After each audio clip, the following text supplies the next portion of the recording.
الحمد لله رب العالمين والعاقبة للمتقين والصلاة والسلام على سيد الأنبياء والمرسلين وعلى آله وأصحابه أجمعين أما بعد أعوذ بالله من الشيطان الرجيم بسم الله الرحمن الرحيم ذلك الكتاب لا ريب فيه صدق الله العظيم وصدق رسوله النبي الكريم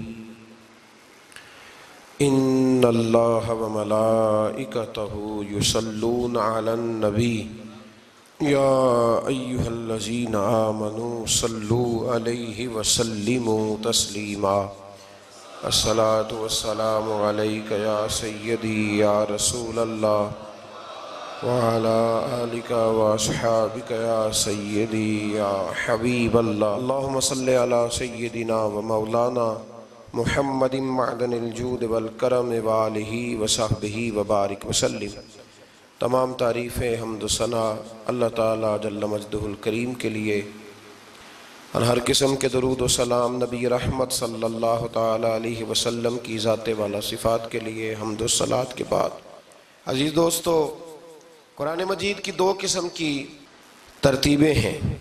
ایک قرآن مجید کی ترتیب وہ ہے کہ جس ترتیب سے قرآن مجید نازل ہوا، اور ایک وہ ترتیب ہے جس ترتیب سے نبی کریم علیہ السلام نے، حضور کے صحابہ نے حضور کی تعلیمات کی روشنی میں قرآن پاک کو جمع فرمایا۔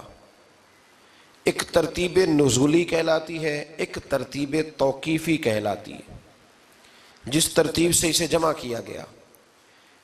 نزول کے اعتبار سے قرآن مجید کی سب سے پہلی سورہ مبارکہ سورہ اقرا ہے، اس کی ابتدائی آیات نازل ہوئیں، اور ترتیب کے لحاظ سے جو مصحف کے اندر قرآن پاک میں ترتیب ہے، اس لحاظ سے قرآن مجید کی پہلی سورہ کا نام سورہ فاتحہ ہے، اور نبی کریم علیہ السلام نے فرمایا یہ سورہ فاتحہ اتنی شاندار ہے کہ ایسے کلمات کسی اور امت کو نہیں ملے جیسے اللہ نے سورہ فاتحہ میں ہمیں عطا فرمائے ہیں۔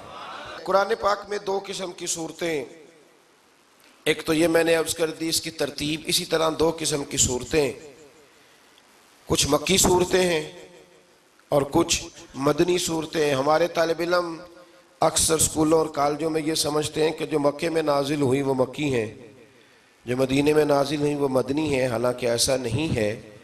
جو ہجرت سے پہلے نازل ہوئی وہ مکی ہیں، اور جو ہجرت کے بعد نازل ہوئی وہ مدنی ہیں۔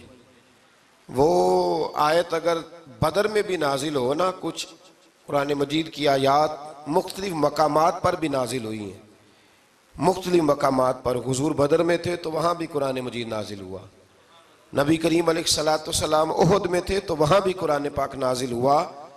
تو ترتیب یہ کی جائے گی کہ جو صورتیں ہجرت سے پہلے نازل ہوئیں وہ مکی ہیں، اور جو ہجرت کے بعد نازل ہوئیں وہ مدنی ہیں۔ سورہ فاتحہ کا آغاز اور قرآن مجید کی ہر سورت کا آغاز سوائے سورہ توبہ کے بسم اللہ شریف سے ہوتا ہے، اور نبی کریم علیہ السلام نے اتنا زور دیا کہ حضور فرمانے لگے دروازہ بند کرنے سے پہلے بھی بسم اللہ شریف پڑھا کرو، اور برتن ڈھانپنے سے پہلے بھی بسم اللہ شریف پڑھا کرو۔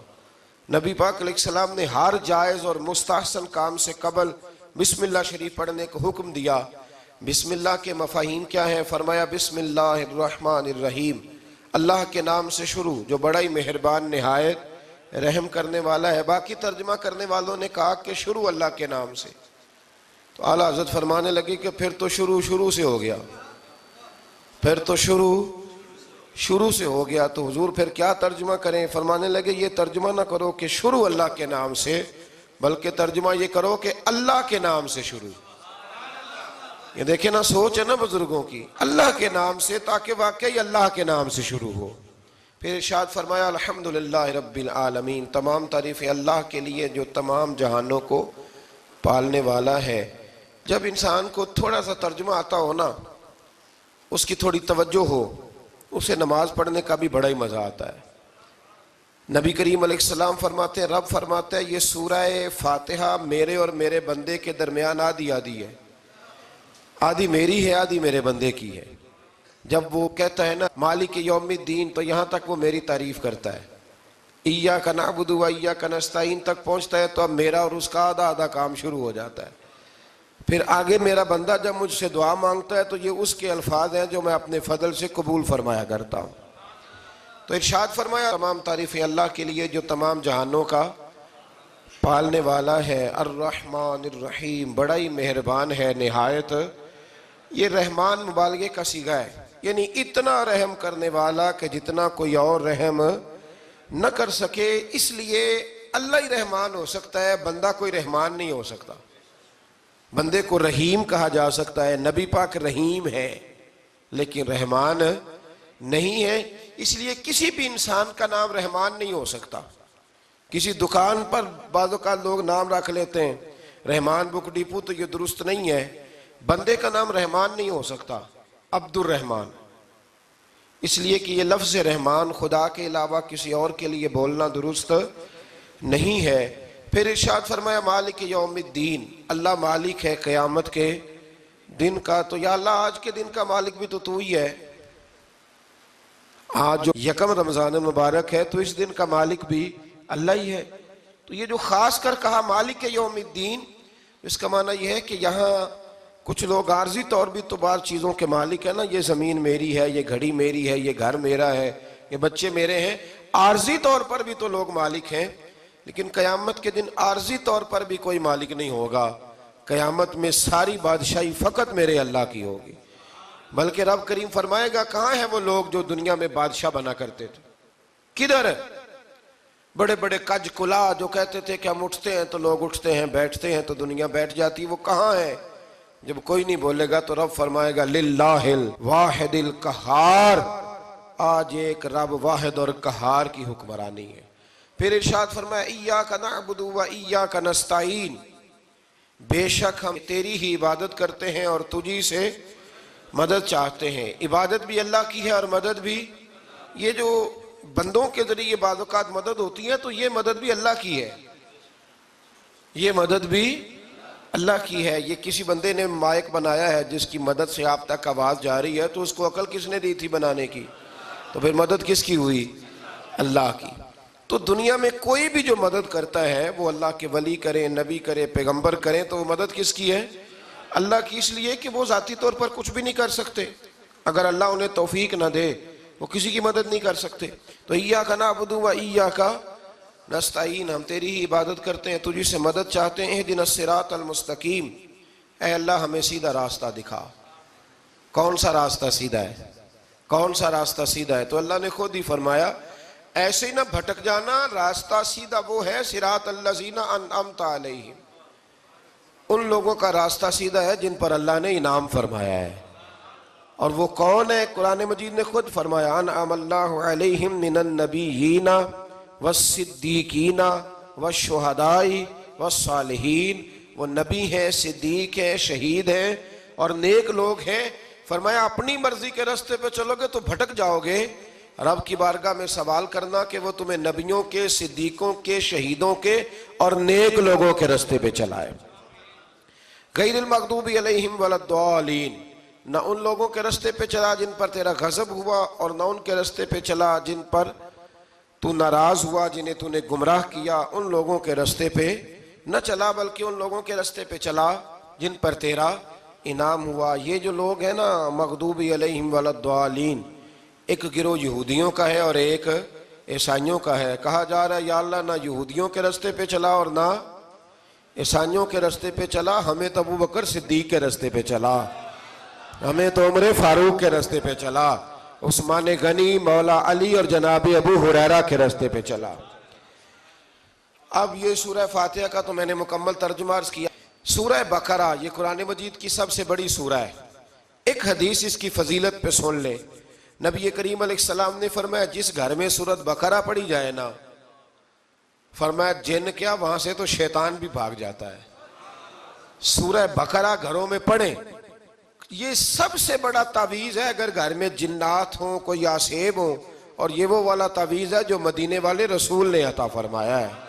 یہ سب سے بڑی سورہ ہے۔ مفسرین فرماتے ہیں اگر کوئی استدلال کی قوت رکھتا ہو تو ایک 100 چیز کا اللہ نے حکم دیا ہے، بلکہ امام اعظم فرماتے ہیں 100 تھوڑی ہے، میری نظر سے پڑھو تو 1000 چیزوں کا حکم دیا ہے، 1000 سے منع کیا ہے، اور 1000 قسم کی نصیحتیں اللہ کریم نے سورہ بقرہ کے اندر فرمائی ہیں۔ اس سورہ مبارکہ کا جو پہلا رکوع ہے نا، اس میں جو سب سے پہلی آیت ہے وہ ہے الف لام میم۔ ان کو کہتے ہیں حروف مقطعات۔ پہلا لفظ ہی جب کوئی قرآن مجید کا پڑھتا ہے نا، بہت بڑا عالم فاضل، بہت بڑا محدث، تو اسے یہ کہنا پڑتا ہے کہ میں نہیں جانتا، اللہ جانتا ہے یا اللہ کا رسول جانتا ہے۔ الف لام میم کا معنی ہم نہیں جانتے، اللہ جانے یا اللہ کا رسول جانے، یا جس کو وہ دونوں بتا دیں وہ جانتا ہے، ورنہ یہ اللہ اور اس کے رسول کا راز ہے۔ یہ آگے ارشاد فرمایا ذالک الکتاب لا ریب فیہ، یہ وہ عظیم کتاب ہے جس میں شک کی کوئی گنجائش نہیں ہے۔ ھدی للمتقین، یہ ہدایت ہے پرہیزگاروں کے لیے۔ سوال یہ ہوتا تھا کہ یا اللہ جو متقی پرہیزگار ہیں وہ تو پہلے ہی ہدایت پہ ہیں، تو قرآن بھی اگر انہیں ہدایت دے گا تو پھر جو گناہگار ہیں ان کی ہدایت کہاں ہے؟ تو اس آیہ مقدسہ کا معنی مفسرین نے یہ بیان فرمایا ہے کہ مطلب اس کا یہ ہے کہ قرآن ہدایت دیتا سب کو ہے، لیکن اس سے ہدایت حاصل متقی لوگ کرتے ہیں۔ بارش برستی ہے نا سب جگہوں پہ، لیکن اگر کسی نے فرش کرایا ہو، ٹائلیں لگوائی ہو، تو وہاں پھل پھول اگ سکتے ہیں، سبزہ اگ سکتا ہے، اس کے لیے زمین کا زرخیز ہونا شرط ہے۔ قرآن مجید سب کو ہدایت دیتا ہے، لیکن قرآن مجید سے ہدایت لیتے وہ ہیں جنہیں اللہ نے تقوی والا دل عطا فرمایا ہے، ڈرنے والا دل دیا۔ آگے جو آیات ہیں نا 5، ان میں اللہ تبارک و تعالیٰ نے متقی لوگوں کی فضیلت بیان کی ہے، نشانیاں بیان کی ہیں کہ وہ کون ہوتے ہیں۔ ان میں پہلا ارشاد فرمایا کہ متقی وہ ہوتا ہے جو غیب پہ ایمان لے آتا ہے، اس چکر میں نہیں پڑتا کہ آنکھوں سے دیکھوں گا تو مانوں گا۔ اور دوسرا فرمایا متقی وہ ہوتا ہے جو نماز قائم کرتا ہے اور اللہ کے دیے ہوئے رزق سے اللہ کے راستے میں خرچ کرتا ہے۔ اور تیسرا فرمایا متقی وہ ہوتے ہیں کہ محبوب جو قرآن ہم نے آپ پہ نازل کیا اس پر بھی ایمان لاتے ہیں، اور جو آپ سے پہلے نازل کیا گیا اس پر بھی ایمان لاتے ہیں، یعنی تورات کو، زبور کو، انجیل کو، اس کو بھی وہ مانتے ہیں۔ اور پھر اللہ کریم نے فرمایا اولئک علی ھدی من ربہم واولئک ھم المفلحون، یہ جو لوگ ہیں نا غیب پر ایمان لانے والے، نماز پڑھنے والے، زکوٰۃ دینے والے، پچھلی کتابوں کو بھی ماننے والے، نبیوں کو بھی ماننے والے، اور رسول پاک پر ایمان لانے والے، فرمایا یہ وہ لوگ ہیں جو اللہ کی طرف سے ہدایت پر ہیں، اور یہ وہ لوگ ہیں جو دنیا میں بھی کامیاب ہو جائیں گے اور آخرت میں بھی کامیاب ہو جائیں گے۔ پھر آگے نا اللہ تبارک و تعالیٰ نے کفار کا ذکر فرمایا ہے 3 آیات کے اندر۔ مومن کے بعد دوسرا درجہ کس کا ہے ذکر میں؟ کافر کا۔ پہلے بات ہوئی 5 آیات میں مومنوں کی، اب 3 آیات میں ذکر کیا گیا پکے کافروں کا۔ مومن وہ ہوتا ہے زبان سے بھی اللہ اور اس کے رسول کو مانے، ان کی لائی ہوئی چیزوں کو مانے اور دل سے بھی تسلیم کرے، اور کافر وہ ہوتا ہے کہ جو نہ زبان سے مانتا ہے اور نہ ہی دل سے تسلیم کرتا ہے۔ پھر اللہ تبارک و تعالیٰ نے 13 آیات کے اندر، 3 آیتوں میں کافروں کا ذکر کیا اور 13 آیات کے اندر پھر منافقین کا ذکر فرمایا ہے۔ منافق اس کو کہتے ہیں، منافق اس کو کہتے ہیں جو زبان سے تو دعوے اونچے اونچے کرتا ہے ایمان کے، لیکن اس کے دل میں ایمان موجود نہیں ہوتا۔ آپ حیران ہوں گے، یہیں پہ بات کو ذرا غور سے سمجھیں کہ مومنوں کا ذکر 5 آیات میں اور کفار کا 3 آیات میں، پکے کفار کا، اور منافقین کے لیے اللہ نے اگلے ہی رکوع میں 13 آیات بیان فرمائی۔ 13، یہ خطرناک گروہ ہے منافقین کا، یہ خوفناک لوگ ہیں، یہ وہ چھپی ہوئی بیماری ہے کہ جس کو پکڑنا تھوڑا مشکل ہے۔ کچھ بیماریوں کو ڈاکٹر کہتے ہیں نا یہ خاموش قاتل ہے، قتل کر دیتی ہے پر پتہ نہیں لگنے دیتی۔ اسی طرح منافقین کا ٹولہ ہے۔ قرآن مجید کہتا ہے ان منافقین کے بارے میں وَمِنَ النَّاسِ مَن يَقُولُ آمَنَّا بِاللَّهِ وَبِالْيَوْمِ الْآخِرِ وَمَا هُمْ بِمُؤْمِنِينَ، اے محبوب کچھ لوگ کہتے ہیں ہم اللہ اور آخرت پر ایمان لائے، لیکن وہ ایمان لانے والے نہیں ہیں۔ تو جب رب کہتا ہے نہیں ہے، آج کسی کو کہہ دیا جائے نا کہ وہ بندہ جھوٹا کلمہ پڑھتا ہے، اس کی باتیں نہیں بتاتی، تو کہتے ہو آپ ایک کلمہ گو کو برا کہہ رہے۔ تو یہاں تو اللہ ان کے کلمے کا بھی اعلان فرما رہا ہے اور ان کے نفاق کا بھی اعلان 13 آیات میں. اور رب فرماتا ہے یخادعون اللہ والذین آمنوا وما یخدعون الا انفسهم وما یشعرون. فرمایا وہ اللہ کو دھوکہ دینا چاہتے ہیں مومنوں کو، حالانکہ نہیں دھوکہ دیتے مگر اپنی ہی جانوں کو، انہیں شعور ہی نہیں. اللہ تبارک و تعالیٰ نے 13 آیات کے اندر مکہ مکرمہ میں منافق کوئی نہیں تھا جب تک حضور نے ہجرت نہیں کی تھی. کیوں؟ اس لیے کہ وہاں جو کلمہ پڑھتا تھا اسے مار کھانی پڑتی تھی. تو کسی کو کیا مصیبت پڑی تھی جھوٹا کلمہ پڑھ کے مار کھائے. مدینے میں جب اسلامی حکومت قائم ہو گئی نا تو کچھ لوگوں نے اسلامی حکومت سے فائدہ لینے کے لیے جھوٹے موٹے کلمے پڑھ لیے، اندر کفر رکھتے تھے، اوپر سے اظہار اسلام کرتے تھے. تو رب فرماتا ہے کہ ان کا یہ ایمان قابل قبول نہیں ہے. تو یا اللہ پھر کس کا ایمان قابل قبول ہے؟ تو اللہ کریم نے فرمایا وَإِذَا قِيلَ لَهُمْ آمِنُوا كَمَا آمَنَ النَّاسِ. جب ان سے کہا جاتا ہے نا اس طرح ایمان لاؤ جس طرح دوسرے لوگ لائے، یعنی ابو بکر صدیق کی طرح ایمان لاؤ، عمر فاروق کی طرح ایمان لاؤ، عثمان غنی کی طرح، مولا علی کی طرح، بلال حبشی کی طرح. تو کیا جواب دیتے ہیں؟ قالوا انؤمن كما آمن السفهاء. کیا اس طرح ایمان لائیں جس طرح یہ بیوقوف ایمان لائے؟ الا انہم هم السفهاء. اللہ فرماتا ہے خبردار بے شک وہی بیوقوف ہے، ولکن لا يعلمون، لیکن انہیں اس کا علم نہیں ہے. وہ کہا کرتے تھے کہ یہ تو بیوقوف ہے معاذ اللہ.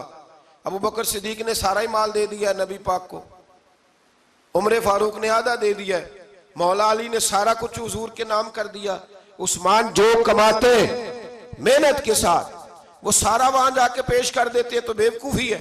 آج بھی کچھ لوگ کہتے ہیں کلمہ پڑھنا چاہیے سیدھا سیدھا. یہ کیا بات ہو گئی کہ اب بندہ مسیتڑ ہی ہو جائے؟ کاروبار بھی تو کرنا ہے نا، نماز روزہ بھی تو بیوقوفی ہے. اللہ جواب دیتا ہے، فرمایا الا انہم هم السفہاء، خبردار بیوقوف تو تم ہو کہ میرے محبوب کی شریعت کا، دین کا، روحانیت کا سورج چمک رہا اور تم نے فیض ہی کوئی نہیں حاصل کیا. تو میرے بھائیوں، صحابہ کا ایمان وہ ایمان ہے، اہل بیت نبوت کا وہ ایمان ہے کہ اللہ کو ایمان بھی وہ والا پسند ہے جو حضور کے غلاموں جیسا ایمان ہو. اللہ تبارک و تعالیٰ نے منافقین کا ذکر فرمایا تو پھر اللہ کریم نے فرمایا یہ تو وہ بیوقوف لوگ ہیں اس آدمی کی طرح جو آگ جب پوری جلا لیتا ہے نا روشنی پھیل جاتی ہے تو پھر اللہ اس کا نور لے جاتا ہے.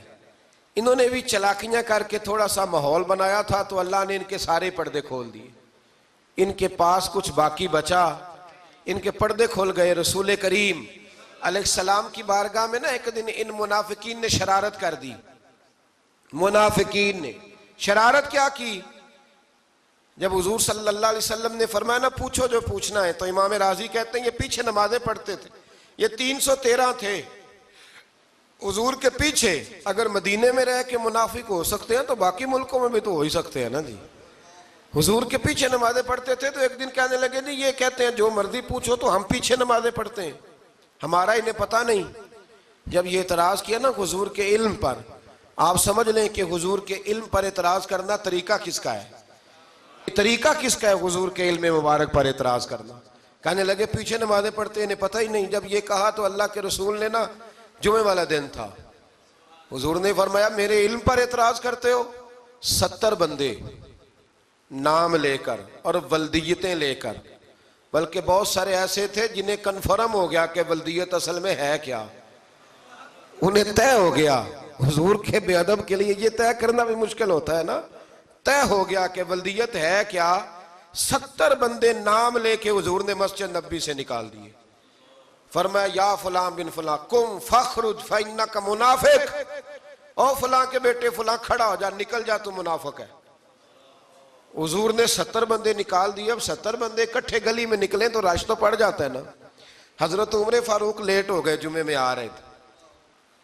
ان کو جاتے ہوئے دیکھا تو عمر فاروق فرمانے لگے جمعہ ہو گیا ہے. بھئی 70 بندے نکل آئے باہر، جمعہ ہو گیا ہے. تو ایک منافق کہنے لگا تھا کہ نہیں حضور نے نکال دیا. تو عبداللہ بن ابی سلول جو ان کا سربراہ تھا نا، وہ کہنے لگا چپ کر. حضرت عمر سے کہنے لگا ہاں جی ہو گیا ہے. وہ بھی کہنے لگا تھا نہیں ہوا، ہمیں نکال دیا گیا ہے. تو یہ سردار بولا، کہنے لگا ہو گیا ہو گیا. حضرت عمر کہنے لگے چلو جمعہ ہو گیا تو جا کے اندر حضور کی زیارت ہی کر لیتا ہوں، لیٹ تو ہو ہی گیا ہوں۔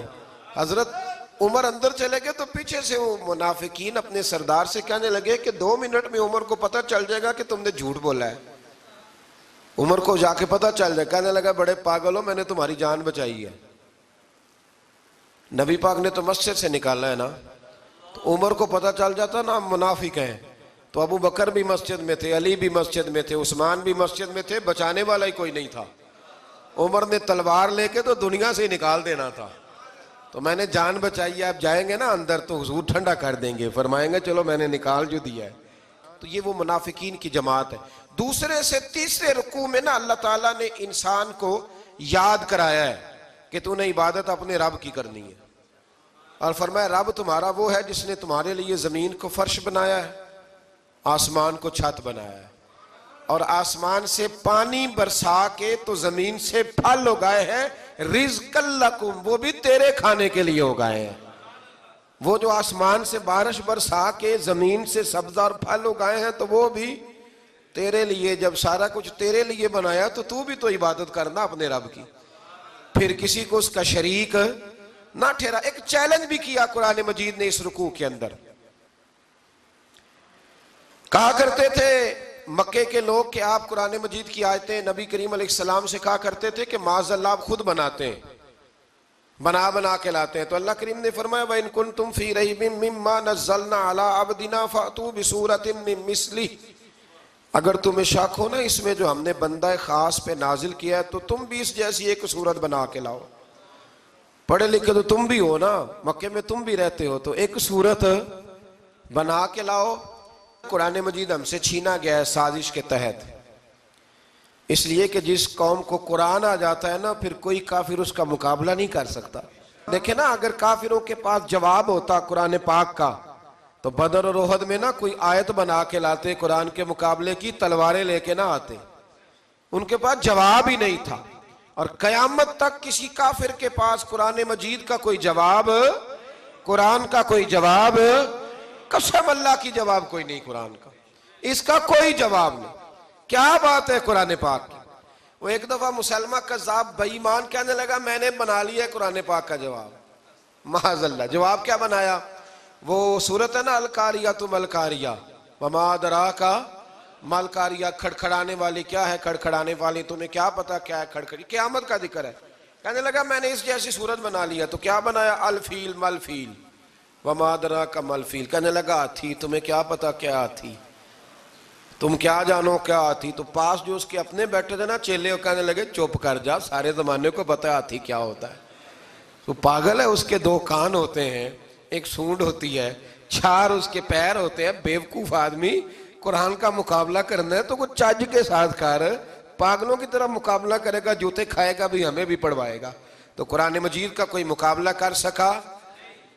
تو اس آیہ مبارکہ میں اللہ نے کافروں کو یہ کہا اگر مقابلہ نہیں کر سکتے تو پھر اللہ سے ڈرو، ورنہ دوزخ میں ڈالے جاؤ گے، وہ جس کا ایندھن آدمی اور پتھر ہے، اور بنائی بھی کافروں کے لیے گئی ہے۔ اعدت للکافرین، جہنم کس کے لیے بنائی گئی ہے؟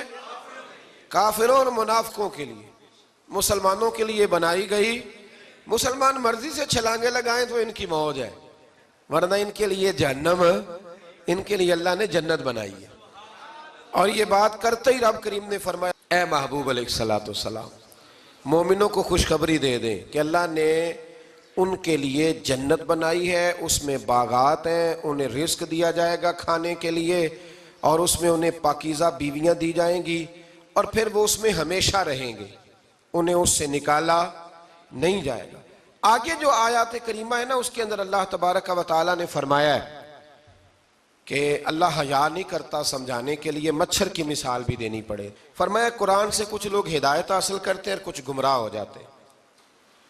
جب لوگ اپنی مرضی کی تشریحات چاہتے ہیں تو گمراہ ہوتے ہیں، اور جب قرآن کو رسول اللہ صلی اللہ علیہ وسلم اور امت مسلمہ کی تشریحات کی روشنی میں سمجھتے ہیں تو پھر اللہ ہدایت عطا فرماتا ہے۔ پھر اللہ تبارک و تعالیٰ نے آگے ارشاد فرمایا حضرت آدم کی پیدائش کا واقعہ۔ کچھ مفسرین نے لکھا اللہ نے مشورہ کیا تھا فرشتوں سے، وَإِذْ قَالَ رَبُّكَ لِلْمَلَائِكَةِ إِنِّي جَاعِلٌ فِي الْأَرْضِ خَلِيفَةً لیکن کچھ مفسرین کہتے ہیں کہ اللہ کو ضرورت نہیں فرشتوں سے مشورہ کرنے کی. اللہ نے فرشتوں سے مشورہ نہیں کیا، بلکہ رب نے انہیں آگاہ فرمایا تھا کہ میں لگا ہوں زمین پہ اپنا نائب بنانے، میں خلافت دینے لگا ہوں زمین پہ. اب یہ تو دینے والی کی مرضی ہے نا اس نے کس کو دینی ہے، یہ تو دینے والے کی مرضی ہے نا اس نے. تو کچھ لوگ کہتے ہیں کہ دینے والے سے زیادہ ہمیں پتہ ہے. تو فرشتوں کو بھی یہ اجتہادی خطا ہو گئی، کہنے لگے یا اللہ اسے نہ بنانا، یہ فساد کرے گا، یہ خون ریزیاں کرے گا. تو اللہ نے فرمایا جو میں جانتا ہوں وہ تم. اللہ اکبر. امام راضی فرماتے جب رمضان آتا ہے تو اللہ فرشتوں سے کہتا ہے ذرا یہ کھول کے دروازے دیکھو نا یہ زمین پہ کیا کر رہے ہیں. تم تو کہتے تھے فساد کریں گے اور یہ سارے تراویحاں پڑھ رہے ہیں. تم تو گویا کہتے تھے فساد کریں گے اور یہ تو دیکھو گویا رمضان کے روزے رکھ رہے ہیں، یہ تو میری یاد میں نکلے ہوئے ہیں. تم کچھ کہتے تھے اور دیکھو میں نے تمہیں کہا تھا نا جو میں جانتا ہوں وہ تم. اللہ نے پھر حضرت آدم علیہ السلام کو تمام زمانے کے علوم عطا کیے، علم سکھا لیا. تو فرشتوں سے کہا تم بھی ان چیزوں کے نام بتاؤ، تو وہ بتا سکے نہیں. اللہ نے فرمایا اب اس طرح کرو آدم کو سجدہ کرو. سب نے سجدہ کیا سوائے. وہ کہنے لگا یا اللہ صرف تجھے ہی کرنا ہے. کرنا بھی صرف اللہ کو چاہیے، پر رب کے آگے بھی جھکنا چاہیے، اور جس کے سامنے رب جھکائے نا وہاں بھی. اور یہ جو عاجزی ہے نا، یہ جو جھکنا ہے، یہ علم کے آگے ہے. ہماری مصیبت یہ ہے کہ ہم علم کے آگے بھی گردن جھکانے کو تیار نہیں ہوتے، وہاں بھی ہم خود عالم فاضل بن جاتے. تو فرمایا کہ سب سے کہا سجدہ کرو، سب نے سجدہ کیا سوائے ابلیس کے. تو پھر ہوا کیا وکان من الکافرین، وہ کافروں میں سے ہو گیا. پھر اللہ نے حضرت آدم کو اور جناب حوا کو نا مقام دے دیا جنت میں رہنے کے لیے، اور کہا سارا کچھ کھانا، درخت کے قریب نہ جانا.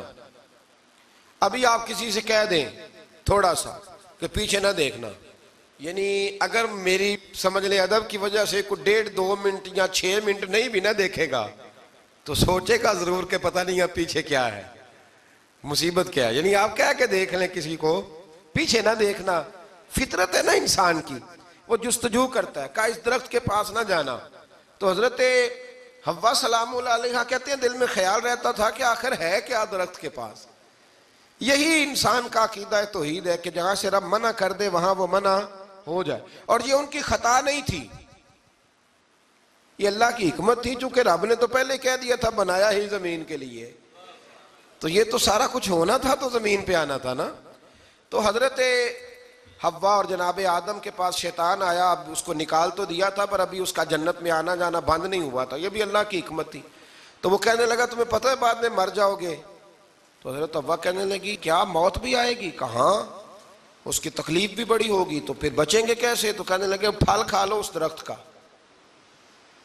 تو بچنے کے لیے پھل کھایا تھا. جس طرح لوگ آج بہت سارے کام بچنے کے لیے کرتے ہیں پر بچ سکتے، بچنے کے لیے پھل کھایا. تو اللہ نے فرمایا زمین پہ چلے جاؤ. تو حضرت آدم زمین پہ آئے، پھر کئی 100 سال روتے رہے. فَتَلَقَّى آدَمُ مِن رَبِّهِ کَلِمَاتٍ. تو پھر اللہ نے خود ہی جناب آدم کو کچھ کلمے سکھائے. علامہ اسماعیل لکی فرماتے ہیں وہ کلمے یہ تھے کہ حضرت آدم نے میرے نبی کا وسیلہ پیش کیا، تو اللہ کریم نے جناب آدم کی دعا کو مقبول فرما لیا. پھر آگے بنی اسرائیل کا ذکر آ جاتا ہے. اللہ تعالیٰ نے بنی اسرائیل، آج آپ اسی قوم کو یہودی کہتے ہیں، ان کو اللہ نے اس زمانے میں فضیلت عطا کی تھی بہت زیادہ. تو عرب کے اندر جب نبی پاک علیہ السلام نے اعلان نبوت کیا تو کچھ لوگوں نے یہ کہہ دیا کہ اگر یہ یہودی کلمہ پڑھ لیں گے تو ہم بھی پڑھ لیں گے. تو پھر اللہ نے انہیں یاد کرایا کہ تم اصل میں کیا ہو، تمہیں کلمہ پڑھنا چاہیے. تو اہل یہود کا تذکرہ کرتے کرتے رب کریم نے ایک بات یہ بھی ارشاد فرمائی کہ تم لوگوں کو تو کہتے رہے ہو کہ وہ نبی آنے والے ہیں، وہ نبی آنے والے ہیں، اور جب آ گئے ہیں تو ماننے کو تیار نہیں ہو. تو فرمایا تأمرون الناس بالبر وَتَنْسَوْنَ أَنفُسَكُمْ وَأَنْتُمْ تَتْلُونَ الْكِتَابَ، لوگوں کو بھلائی کا حکم دیتے ہو اور اپنے آپ کو بھول جاتے ہو. افلا تعقلون، تمہیں عقل نہیں؟ پھر اللہ نے انہیں یہ بھی یاد کرایا کہ یاد کرو وہ زمانہ کہ جب فرعون نے خواب دیکھ لیا تھا کہ کوئی بچہ اس کی سلطنت کو تباہ کرے گا، تو پھر اس نے تمہارے بچوں کو ذبح کرانا شروع کیا اور تمہاری بیٹیوں کو چھوڑتا تھا. فرمایا یہ بھی تو تم نے دیکھا، میں نے تمہیں پھر تم سے کہا جہاد کرو قوم عمالقہ کے خلاف، تو مقام طیہ میں جا کے یہ لوگ کہنے لگے ہم سے جہاد نہیں ہوتا. اللہ نے انہیں ایک میدان میں قید کر دیا. بڑی دلچسپ بات. قید تو لوگ ہوتے ہیں نا چار دیواری میں, تو اللہ نے بنی اسرائیل والوں کو جب انہوں نے کہا ہم جہاد نہیں کریں گے تو اللہ نے میدان میں قید کر دیا. میدان میں. یہ یاد رکھیں, جب انسان اللہ کی نافرمانی کرتا ہے تو اسے ایسی قید ملتی ہے جس کا اس نے تصور بھی نہیں کیا ہوتا. ایک میدان ہے مقام طیہ, قید ہو گئے. سارا دن سفر کرتے تھے, سارا دن. تو رات کو تھک کے سوتے تھے, صبح اٹھتے تھے نا جب, تو وہیں ہوتے تھے جہاں کل صبح چلے تھے. تو رب جب کسی کو قیدی بناتا ہے تو اسے زنجیروں کی, سلاخوں کی ضرورت. دعا فرمائے اللہ تبارک و تعالی غموں سے نجات عطا فرمائے. یہ دعا فرمائے. ایسی قید دیتا ہے کہ جس سے پھر چھٹکارا ہو سکتا. تو بنی اسرائیل کا بہت زیادہ تذکرہ اس پارے میں اللہ تبارک و تعالی نے پھر بیان کیا, اور پھر کہا کہ انہیں جو حکم دیا جاتا تھا یہ اس کی سرتابی کرتے تھے. پھر اللہ نے ان پر ذلت نازل کر دی اور یہ ہمیشہ اس کا شکار رہے. قوم سبت کا ذکر فرمایا اللہ نے. ہفتے والے دن کچھ لوگ نافرمانی کرتے تھے. ہمارے بھی ہیلے بہانے ہیں نا آج کل کاروبار میں. تو اسی سپارے کی آیت نمبر 65 کے اندر اللہ تعالیٰ نے حضرت داؤد کی قوم کا ذکر کیا کہ اللہ نے انہیں حکم دیا تھا کہ ہفتے والے دن مچھلیاں نہیں پکڑنی. تو وہ کہتے تھے چلو ہاتھ لگا کے نہیں پکڑنی, ہاتھ لگا کے. وہ ہمارے لوگ ہیلے بہانے تلاش کر لیتے ہیں نا.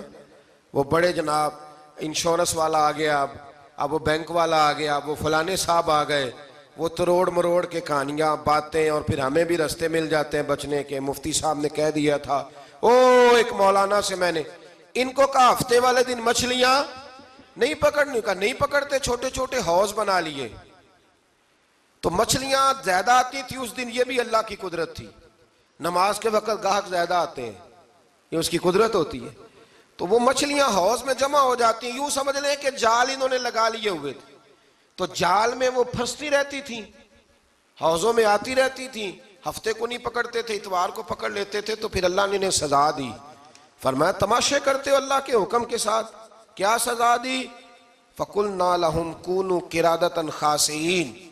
فرمایا بندر بن جاؤ دھتکارے ہوئے. جو رزق حرام طریقے سے کماتے تھے رب انہیں بندر بنا دیتا تھا. ابھی بھی میں نے دیکھے ہیں بڑے بڑے تاجر پاگلوں جیسی زندگی گزار رہے ہیں. نفسیاتی طور پہ سکون نہیں ہے, کروڑوں روپیہ پڑا ہے. کیوں؟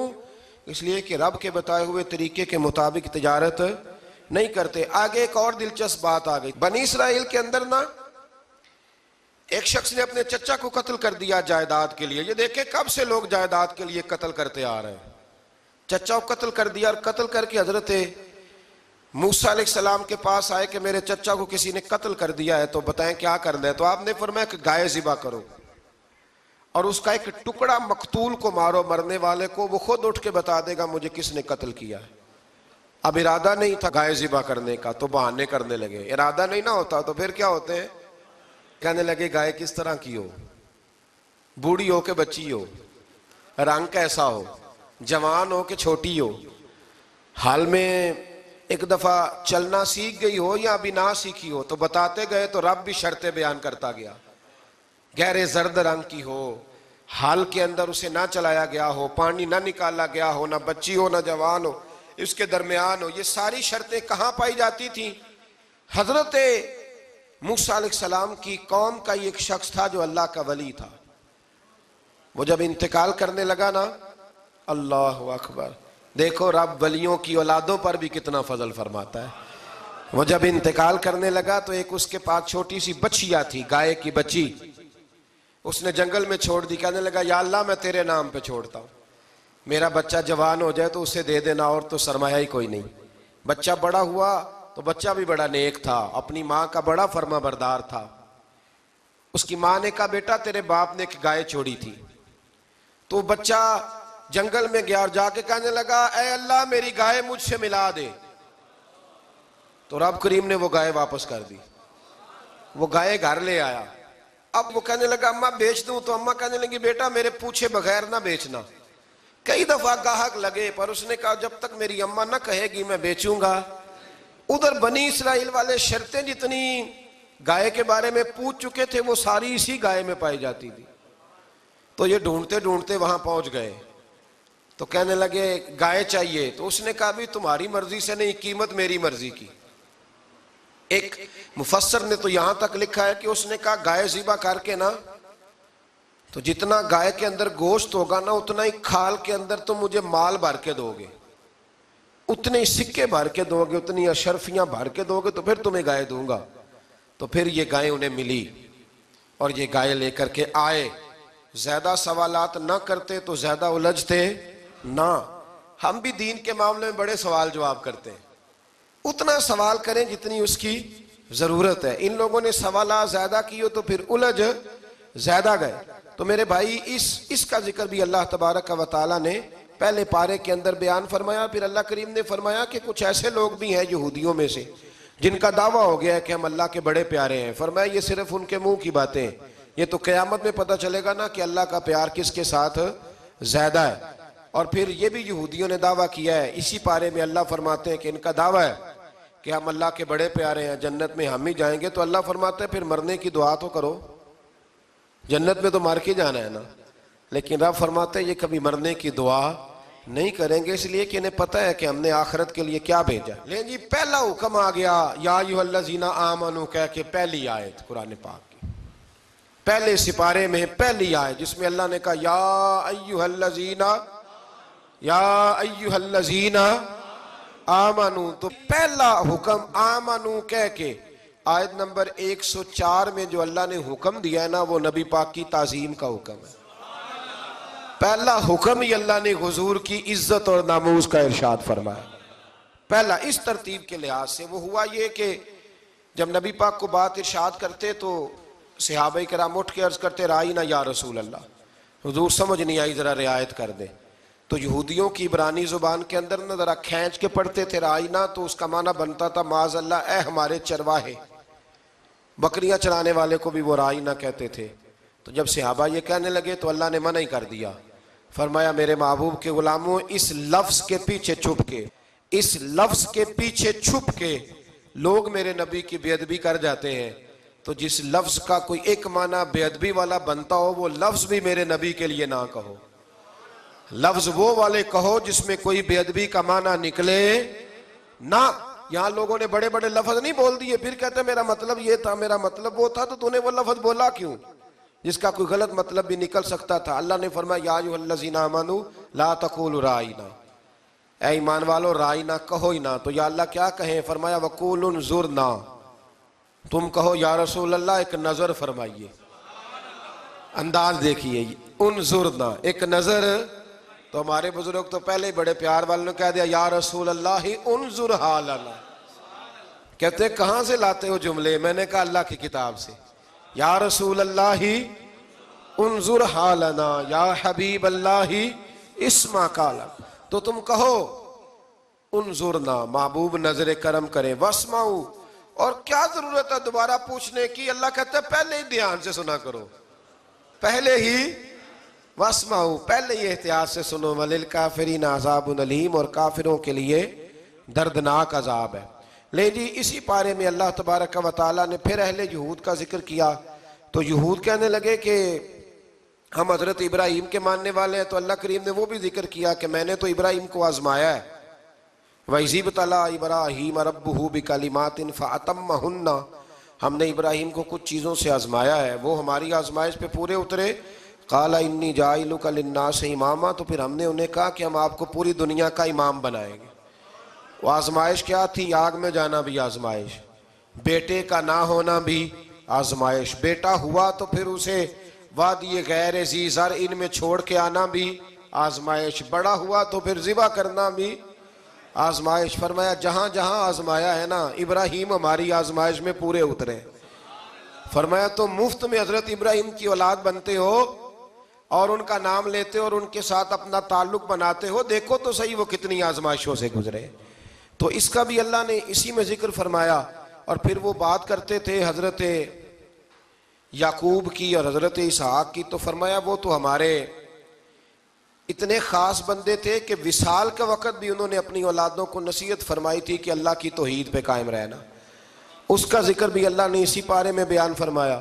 اور جو حضرت ابراہیم اور جناب اسماعیل نے کعبہ تعمیر کیا تو اس کا ذکر بھی اللہ تعالیٰ نے اسی پارے میں فرمایا جب وہ کعبہ بنا رہے تھے تو کہہ رہے تھے ربنا تقبل منا، کہہ رہے تھے اے اللہ بنا ہم نے دیا ہے پر مہربانی فرما ہم سے قبول فرما لے۔ تو جو آیہ کریمہ آخر میں عرض کرنا چاہتا ہوں اس پر بھی تھوڑی توجہ فرمائیں گے تو بات بڑی نکھر کے باہر آئے گی۔ یہ 16ویں رکوع کے اندر اللہ نے پھر یہود کا اور عیسائیت کا ذکر فرمایا تو اللہ کریم نے ایک بات ارشاد فرمائی، یہودیوں کے ہاں جب کوئی بچہ پیدا ہوتا تھا پیلے رنگ کے ساتھ اس کو رنگتے تھے، یا کوئی خاص رنگ تھا ان کا، بچہ پیدا ہوتا تو اس پر وہ رنگ چڑھاتے کہ یہ جی ہمارے مذہب کا رنگ ہے۔ ہمارے ہاں بھی رسمیں ہیں نا اپنی اپنی، معاذ اللہ اپنی اپنی نہیں ہونی چاہیے، اللہ رسول کا حکم ہونا چاہیے۔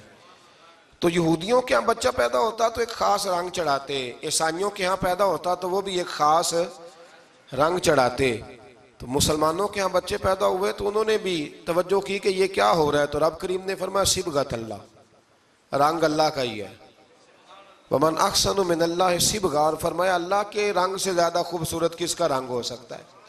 اللہ کا رنگ کیا ہے؟ لا الہ الا اللہ محمد الرسول اللہ صلی اللہ علیہ۔ فرمایا نیلے پیلے کالے رنگ نہ چڑھاؤ، اپنے ذہن پر توحید و رسالت کا رنگ چڑھاؤ، یہ سب سے بہترین رنگ ہے۔ اگر تمہارے ذہنوں پر رب رسول کی توحید کا رنگ چڑھ گیا تو یہ وہ والا رنگ ہے، پھر تمہیں کسی اور رنگ کی طرف جانے کی ضرورت نہیں پڑے گی۔